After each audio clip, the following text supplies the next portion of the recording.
ഞാൻ പഠിക്കാൻ തീരുമാനിച്ചു. എന്താന്ന്? ഞാൻ കോളേജിൽ പോവാന്ന്. നീണ്ടോന്നേ? അതെന്താടാ ബാബ നിനക്കിപ്പോ അങ്ങനെ തോന്നാൻ? ഞാൻ ജനിച്ചപ്പോ തൊട്ട് കള്ളത്തിലേ പറഞ്ഞിട്ടുള്ളൂ. അതറിയാലോ. കേക്ക് ഞാൻ സുമിയോട് ഒരുപാട് കള്ളത്തിലും കാണിച്ചു.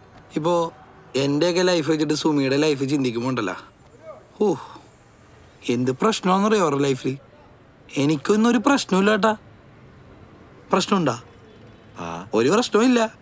എന്നിട്ടാണ് ഞാൻ തീരുമാനിച്ച് ഞാൻ പഠിക്കാൻ പോവാണ്. കാരണം എന്താണെന്നറിയോ, ഞാനൊരു ആഗ്രഹം പറഞ്ഞപ്പം അത് നടത്തി തരാൻ വേണ്ടി അവരെന്നെ പഠിപ്പിക്കാൻ വിട്ടത്. ഞാൻ വല്ല മൈൻഡ് ചെയ്തില്ല. ഇനി അങ്ങനെയല്ല. ഇനി ഞാൻ അവരുടെ ഭാഗത്തും ചിന്തിക്കും. എന്നിട്ട് അവർക്ക് ആഗ്രഹമുള്ള ഒരു നല്ല ലൈഫ് ഞാൻ അവർക്ക് കൊടുക്കും. അവരെന്നോട് ഇങ്ങോട്ട് കാണിക്കുന്ന ഇഷ്ടത്തിൻ്റെ ഒരു ചെറിയൊരു പങ്കെങ്കിലും ഞാൻ തിരിച്ചു കൊടുക്കണ്ടേ? വേണം. പഞ്ചറായ ലൈഫിൽ പഞ്ചർ ഒട്ടിക്കാൻ വന്നവളാണ് അവൻ തുടങ്ങി. അവന്റെ ഒരു പഞ്ചർ കേക്കടോ ഫിലോസഫി അറിയാത്തവൻ.